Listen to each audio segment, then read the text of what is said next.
செல்வ பெருந்தகையினுடைய பதவி நீடிப்பு இருக்குமா இருக்காதா என்று தெரியவில்லை.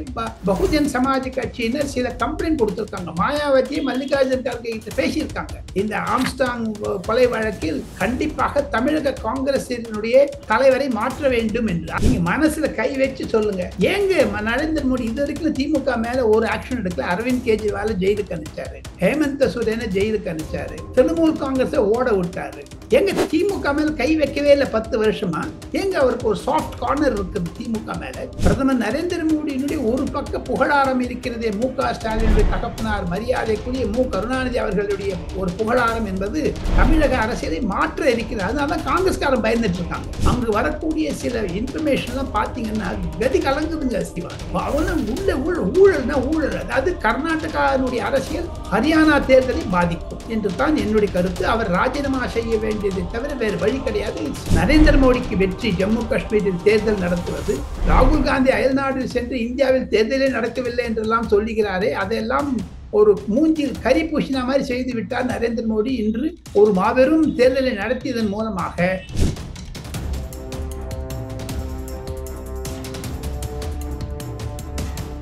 ரியல் ஒன் வாய்ஸ் நண்பர்களுக்கு நேயர்களுக்கு வணக்கம். டெல்லியிலிருந்து தொடர்ச்சியாக பல்வேறு முக்கியமான தகவல்களை நம்மோடு பகிர்ந்து கொண்டிருக்கும் மூத்த பத்திரிகையாளர் டெல்லி ராஜகோபாலன் சார் அவர்கள் நம்முடைய இருக்கிறார். வணக்கம் சார். நமஸ்காரம். நமஸ்காரம் சிவா, நமஸ்காரம். இப்போ முதலமைச்சர் மு.க. ஸ்டாலின் அவர்களுடைய டெல்லி பயணத்தின் போது பிரதமர் அவர்களுடன் ரகசிய சந்திப்பு நடைபெறும் அப்படிங்கிற செய்திகள் வெளிவந்துகிட்டு இருக்கே சார். இப்போ டெல்லியில நிலைமை எப்படி சார் இருக்கு? டெல்லி நிலவரம் என்றால் ஒண்ணுங்க, ரகசியம் இருக்கோ இல்லையா சிவா? நீங்க மனசுல கை வச்சு சொல்லுங்க. ஏங்க நரேந்திர மோடி இது வரைக்கும் திமுக மேல ஒரு ஆக்ஷன் எடுக்கல? அரவிந்த் கெஜ்ரிவால் ஜெயிலுக்கு அனுப்பிச்சாரு, ஹேமந்த் சோரனை ஜெயிலுக்கு அனுப்பிச்சாரு, மகாராஷ்டிரா அரசியல கலைச்சாரு, திரிணாமுல் காங்கிரஸை ஓட விட்டாரு. எங்க திமுக மேல கை வைக்கவே இல்லை 10 வருஷமா? எங்க அவருக்கு ஒரு சாஃப்ட் கார்னர் இருக்குது திமுக மேல? மு.க. ஸ்டாலின் மீதும் கருணாநிதி மீதும் நாடையும் வெடித்தாங்க. வாழ்த்த வேண்டியது மத்திய அரசாங்கம் 100 ரூபாய் காயின் போட்டால் என்றால் அதற்கு வாழ்த்துக்கள். இருப்பினும் பிரதமர் நரேந்திர மோடியினுடைய ஒரு பக்க புகழாரம் இருக்கிறதே, மு.க. ஸ்டாலினுடைய தகப்பனார் மரியாதைக்குரிய மு. கருணாநிதி அவர்களுடைய ஒரு புகழாரம் என்பது தமிழக அரசியலை மாற்ற இருக்கிறது. அதனாலதான் காங்கிரஸ்காரன் பயந்துட்டு இருக்காங்க. எங்க ஒண்ணுமே இல்லாத பிஜேபி பார்த்து காங்கிரஸ் இவனு எங்க பயப்படுறாங்க? ஸ்டாலின் அவருடைய டெல்லி பயணத்தின் போது ராகுல் காந்தி டெல்லியில இல்ல, வெளிநாட்டு பயணத்துல இருக்காரு அப்படின்னு சொல்லப்படுது. அப்போ காங்கிரஸ் தலைவர்கள் யாரையாவது சந்திப்பதற்கான வாய்ப்புகள் இருக்குமா சார்? இப்ப அவர்கள் ஹரியானா ஜம்மு காஷ்மீர் தேர்தலில் பிஸியாக இருப்பதனால் அவர்கள் மீது இப்பொழுது சந்திப்பு இருக்காதா தெரியாது. இது தமிழக அரசுக்கு வேண்டுகோளுக்காகத்தான் வருகிறார் என்று சொன்னாலும் சீதாராம் யெச்சூரியினுடைய வீட்டிற்கு செல்லலாம், சில காங்கிரஸ்காரர்களை சந்திக்கலாம் என்று தான் டெல்லியில் பலவராக பேசுகிறார்கள் சிவா. இருப்பினும் ராகுல் காந்தி சந்திப்பு இல்லை என்றால் அது செல்வ பெருந்தகைக்கு இருக்கக்கூடிய ஒரு தோல்வியாகத்தான் நான் கருதுகிறேன். காரணம், செல்வ பெருந்தகையினுடைய பதவி நீடிப்பு இருக்குமா இருக்காதா என்று தெரியவில்லை. பகுஜன் சமாஜ் கட்சியினர் சில கம்ப்ளைண்ட் கொடுத்திருக்காங்க. மாயாவதியை மல்லிகார்ஜுன் கார்கே கிட்ட பேசியிருக்காங்க. இந்த ஆம்ஸ்டாங் கொலை வழக்கில் கண்டிப்பாக தமிழக காங்கிரசினுடைய தலைவரை மாற்ற வேண்டும் என்று. அரசியல் ரீதியாக பார்க்க போனால் அவர் கேஸ் போட்டிருக்காரு, இவர் கேஸ் போட்டிருக்காரு, அதெல்லாம் விட்டுருங்க. இது வரைக்கும் ஆம்ஸ்டாங்கினுடைய மரணத்தில் அனைத்து கட்சி பிரமுகர்களும் இருக்கிறார்கள். கட்ட பஞ்சாயத்தில் பாஜக, அதிமுக, பிசிக, திமுக எல்லா கட்சியும் இருக்காங்க. ஆக மொத்தம் இது ஒரு சர்வ கட்சி பிரச்சனையாகிவிட்டது. அதையெல்லாம் பேசுவதற்கு ராகுல் காந்தி தயாராக இருப்பாரா தெரியவில்லை. அதன் காரணங்கள் கூட இருக்கும். காங்கிரஸ் சற்று விலகி போனாலும் ஆச்சரியப்படுவதற்கில்லை திமுகவிடம் இருந்து. சார், இப்போ ஆம்ஸ்டாங் கொலை விவகாரம் அப்படின்னு சொல்லும் போதுதான் இப்ப தமிழகத்துல பாத்தீங்கன்னா தொடர்ச்சியாக என்கவுண்டர் நடந்துகிட்டே இருக்கு. திருவேங்கடம் என்கவுண்டர் செய்யப்பட்டாரு, காக்கா தோப்பு பாலாஜி, சி சிங் ராஜா என்கவுண்டர் செய்யப்பட்டாங்க. இப்ப ரவுடிகள் சுட்டு பிடிக்கப்படுகிறார்கள் காவல்துறையினரால. இந்த விவகாரம் டெல்லியில எப்படி சார் பார்க்கப்படுது? மத்திய உள்துறை அமைச்சகம் குறிப்பாக வாரம் ஆளுநர் அனுப்பக்கூடிய ரிப்போர்ட்டில் இதுவும் இடம்பெற்றிருக்கிறது. சில என்கவுண்டர்களை human rights commission, national human rights மனித உரிமை ஆணையம் வக்கீல் நோட்டீஸ் அனுப்பி இருக்கிறார்கள் தமிழக அரசாங்கத்திற்கு. எதுக்கெடுத்தாலும் ஏன் கொலை பண்றீங்கன்னு. அதற்கு போலீஸுக்கு ஏன் சுதந்திரம் கொடுத்தார்கள்? அந்த போலீஸுக்கு சுதந்திரம் கொடுத்தது திமுகவுடைய அரசு தானே. சோ ஆக மொத்தம் இந்த என்கவுண்டருக்கெல்லாம் இன்டைரக்டா திமுக மறைமுகமான ஆதரவு தருகிறதோ என்ற அச்சம் கூட மத்திய அரசாங்கத்தில் இருக்கிறது, மத்திய பாஜகவில் இருக்கிறது, மத்திய காங்கிரசிடம் இருக்கிறது சிவா. நான் ஜெயராம் ரமேஷ் என்று காங்கிரஸ் தலைவரிடம் பேசிய பொழுது அவரும் வியப்புடன் கேட்டார், ஏன் இப்படி ஒரு என்கவுண்டர்ஸ் 5 என்கவுண்டர்ஸ் நடந்து விட்டதே என்று. ரவுடிகளை பிடிக்க போறேன் என்ற சூழத்தில் அனைவரும் சுட்டு தள்ளுவது தருது. இப்ப பாருங்க, மு.க. ஸ்டாலின் அவர்கள் எடப்பாடி பழனிசாமி மீது அரசியல் ரீதியாக அந்த தூத்துக்குடி சம்பவத்தை சொன்னார். இப்ப தூத்துக்குடினா இண்டிவிஜுவலி அட்டாக் பண்ண ஆரம்பிச்சிட்டாங்களே. Okay sir. சார், இப்போ கர்நாடகாவில் வந்து இந்த மூடா முறைகேடு தொடர்பாக விசாரணை நடத்த அனுமதி கொடுத்த ஆளுநர் அவர்களை வந்து எதிர்த்த சித்தராமையாவை பொறுத்த வரைக்கும் இந்த வழக்கு நீதிமன்றத்தில் தள்ளுபடி செய்யப்பட்டிருக்கிறது. இப்போ சித்தராமையா அவர்கள் முதலமைச்சராக தொடருவாரா, அவர் மீது விசாரணை நடைபெறுமா, அல்லது பதவி பறிபோவதற்கான வாய்ப்புகள் இருக்குமா சார்? மூன்றாவது பதவி பறிபோகும் என்று தான் டெல்லியில் பேசுகிறார்கள். மல்லிகார்ஜுன் கர்கே காங்கிரஸில் இருக்கக்கூடிய உட்கட்சி குழப்பங்களின் காரணமாக 3 காண்டிகள், ராகுல், பிரியங்கா, சோனியா மூவருமே குழம்பி இருக்கிறார்கள். இது மாதிரி ஹரியானா சட்டசபை தேர்தல் நடுவே இந்த மாதிரியான பிரச்சனை வந்தது காங்கிரசிற்கு அது அதிர்ச்சி தருகிறது. காரணம், சித்தராமையா மூலமாக, டி.கே. சிவகுமார் மூலமாக பிரதமர் நரேந்திர மோடி கூறியது போன்று தேர்தல் பிரச்சாரங்கள் காங்கிரஸ் வந்து கர்நாடக அரசாங்கத்தை ஏடிஎம் மாதிரி பயன்படுத்துகிறது, எனி டைம் மணி என்று. ஸோ ஆக மொத்தம் அந்த பணம் நிறுந்துவிடும். டி.கே. சிவகுமார் 100 ரூபாய்க்கு 200 ரூபாய் கொடுப்பாரு.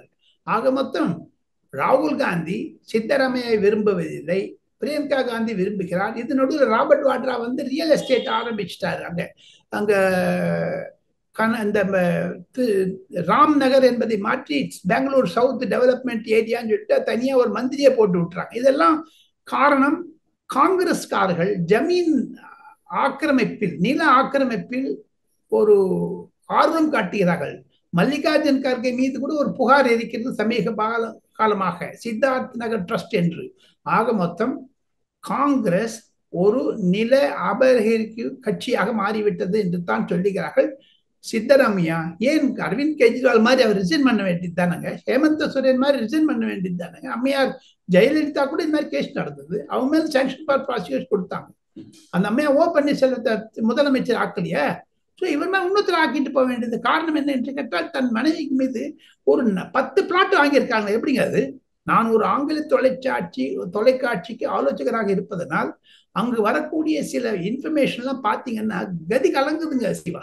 அவங்களாம் உள்ள ஊழல்னா ஊழல். அதாவது கர்நாடகாவுடைய அரசியல் ஹரியானா தேர்தலை பாதிக்கும் என்று தான் என்னுடைய கருத்து. அவர் ராஜினாமா செய்ய வேண்டியதை தவிர வேறு வழி கிடையாது. சித்தராமையா வந்து அரவிந்த் கெஜ்ரிவால் வழியில் தான் போக வேண்டிய நிலைமை வாட்படுத்துவார் என்று சொல்ல முடியும். சார், இப்போ மத்திய அரசுனால நிதி வந்து பல்வேறு துறைகள்ல நிறுத்தி வைக்கப்பட்டிருக்கு. குறிப்பாக வந்து பாத்தீங்கன்னா கல்வித்துறையில, அதாவது தேசிய கல்விக் கொள்கையை ஏற்று PM ஸ்ரீ திட்டத்துல புரிந்துணர்வு ஒப்பந்தத்துல கையெழுத்திட்டா தான் நிதி வழங்கப்படும் அப்படின்னு சொல்லி ஏற்கனவே மத்திய கல்வி அமைச்சர் தர்மேந்திர பிரதான் தெரிவிச்சிருந்தாங்க. இப்ப ஸ்டாலின் அவர்கள் டெல்லிக்கு வர்றாங்க. இந்த விவகாரம் எப்படி சார் இருக்கும்? பிரதமரிடம் பேசுவார். பிரதமரிடம் இது பாருங்க, ஒண்ணுங்க சிவா, நாம 2 பேரும் பேசிட்டு இருக்கோம். நீங்க ஒரு மத்திய அரசாங்கம் மாநில அரசாங்கத்திற்கு பணம் வழங்குகிறது, அதை எப்படி செலவழித்தீர்கள் என்று செலவழித்ததுக்கு டிஸ்பர்ஸ்மெண்ட் சர்டிபிகேட் என்று சொல்லுவார்கள். அந்த சர்டிபிகேட் கொடுக்கணுங்க. அதுக்கு எப்படி நீ டிஸ்பர்ஸ் பண்ணி அந்த அமௌண்ட்டை 100 ரூபாய் கொடுத்தாங்கன்னா 100 ரூபாய் எப்படி பட்டுவாடா ஆச்சு, எதுக்கு கொடுத்தீங்கன்னு சொல்லணும்.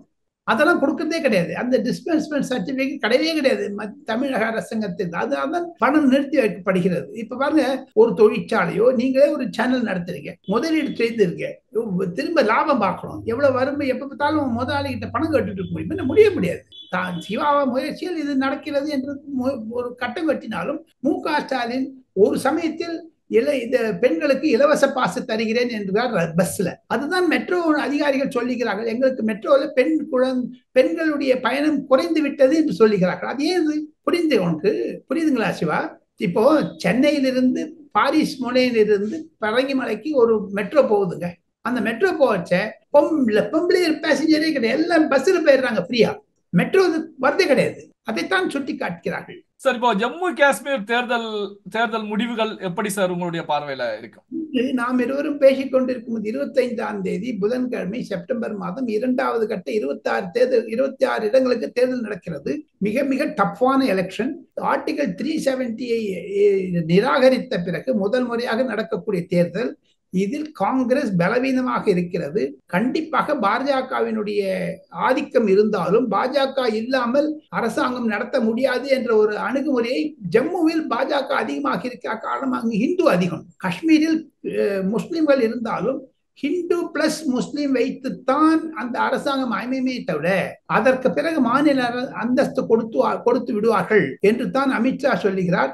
என்னுடைய கணக்கு என்ன என்று கேட்டால், சில தொலைக்காட்சிகள் கணபதி சுப்பிரமணியம் என்று சொல்லக்கூடிய தலைமை ஆசிரியர் புதிய தலைமையுடைய பேட்டி எடுக்கிறதுக்கு போனார் ஜம்மு காஷ்மீரில். அது புதிய தலைமையில் பிரதிபலிப்பும் டெலிகாஸ்ட் ஆயிட்டு இருந்தார். அவர் கூட சொல்றாருங்க, நான் பேசினேன் அவரோட. அவர் சொல்றாரு, அடிப்படையாக பார்த்தால் காங்கிரஸ் அங்கு இல்லை, பிடிபி அதாவது மெஹபூபா முஃப்தி மோதனுடைய கட்சி ஆதிக்கம் இருக்கிறது, நேஷனல் கான்ஃபரன்ஸ் ஃபருக் அப்துல்லாவுடைய ஆதிக்கம் இருக்கிறது, காங்கிரஸ் இல்லவே இல்லை. இருப்பினும் அங்கு பாஜக 40 எம்எல்ஏக்கள் பெற்றுவிட்டால் ஜம்முவிலிருந்து மற்றும் காஷ்மீரிலிருந்து அவரை விட்டு அரசாங்கம் நடக்க முடியாது. என்னுடைய கருத்து, தனிப்பட்ட கருத்து என்ன என்று கேட்டால், நரேந்திர மோடிக்கு வெற்றி ஜம்மு காஷ்மீரில் தேர்தல் நடத்துவது. ராகுல் காந்தி அயல்நாடு சென்று இந்தியாவில் தேர்தலே நடக்கவில்லை என்றெல்லாம் சொல்லுகிறாரே, அதெல்லாம் ஒரு மூஞ்சில் கரி பூசின மாதிரி செய்து விட்டார் நரேந்திர மோடி. இன்று ஒரு மாபெரும் தேர்தலை நடத்தியதன் மூலமாக தேசிய ஜனநாயகம் பழுத்திருக்கிறது இந்தியாவில். Dance of democracy is thriving in India என்றெல்லாம் ஆங்கில பத்திரிகைகள் தலையங்கம் எழுதுகின்றன. வரக்கூடிய நாட்களில் பார்த்தால் அக்டோபர் 8 என்று ரிசல்ட் வரப்போகிறதோ அன்று தங்களுக்கு அதிர்ச்சி வந்தாங்க. சிவா 82% போலிங் ஆயிருக்குதுங்க. அங்க பாரமுல்லா என்ற இடத்தில் 54% ஓட் ஆயிருக்குதுங்க. இப்ப நம்ம தயாநிதி மாறன் மத்திய சென்னையில வாக்கு வாங்குறதை விட அதிகமா போலிங் நடக்குதாங்க. எவ்வளவு அது ஒரு முதிர்ச்சி என்று ஜனநாயகத்துடைய முயற்சி தானே பார்க்கணும். முதிர்ச்சி ஆக மொத்தம் பார்க்க வேண்டிய நிலையில் பார்த்தால் பாஜகவிற்கு அங்கு நல்ல ஒரு சமிக்கைகள் கிடைக்கின்றன. சார், எப்பவுமே கடைசியில நம்முடைய வாசகர்களுக்கு நீங்க ஒரு நியூஸ் சொல்லுவீங்க, ஹாட் நியூஸ். அதை எதிர்பார்த்தே நம்முடைய வாசகர்கள் காத்துக்கிட்டு இருப்பாங்க. டெல்லி ராஜகோபாலன் சார் என்ன சொல்ல போறாங்க அப்படின்னு எதிர்பார்ப்போடயே இருந்துகிட்டு இருப்பாங்க. இந்த வீடியோ பதிவுல நீங்க சொல்லக்கூடிய அந்த நியூஸ் என்ன சார்? இந்த நியூஸ் என்ன என்று கேட்டால், திசநாயகே இலங்கையினுடைய அதிபர் டெல்லிக்கு வரக்கூடும் நவம்பர் மத்தியில், தீபாவளிக்கு பிறகு சில பிரச்சனைகளை பேச இருக்கிறார்கள். இலங்கையினுடைய பொருளாதாரம், இலங்கை அரசியல் என்றெல்லாம். அதையும் தவிர அங்கு ஹரிணி என்று பிரதமராக இருக்கிறாரே, அவர் டெல்லியில் படித்து வளர்ந்தவர், ஹிந்து காலேஜில் படித்து வளர்ந்த பெண்மணி. ஆக மொத்தம் அந்த அம்மையார் இந்தி பேசுவார்கள். அந்த அம்மையாரும் டெல்லி வருவதாக இருக்கிறார்கள். ஆக மொத்தம் சிறப்பு செய்தி என்ன என்று கேட்டால், வரக்கூடிய காலத்தில் இலங்கை பிரச்சனையை பற்றி பேசுவதற்காக திசநாயகர் டெல்லி வருகிறார் என்பதுதான் சிறப்பு செய்தி. இங்கிருந்தும் சில அதிகாரிகளை அனுப்புவதற்கு மத்திய அரசாங்கம் தயாராகி கொண்டிருக்கிறது. நார்த் பிளாக் என்று சொல்லக்கூடிய, சவுத் பிளாக் என்று சொல்லக்கூடிய டெல்லியில் இருக்கக்கூடிய அயலுறவுத்துறை அமைச்சக இடங்களில் இலங்கை பற்றித்தான் பேச்சு, தமிழர்களை பற்றித்தான் பேச்சு, கச்சத்தீவை பற்றித்தான் பேச்சு. இதுதான் சிறப்பு செய்தி. சிவா, பல்வேறு முக்கியமான தகவல்களை நம்முடைய ரியல் ஒன் வாய்ஸ் நேயர்களோடு பகிர்ந்து கொண்டதற்கு நன்றி சார். நன்றி, வாழ்த்துக்கள். தேங்க்யூ.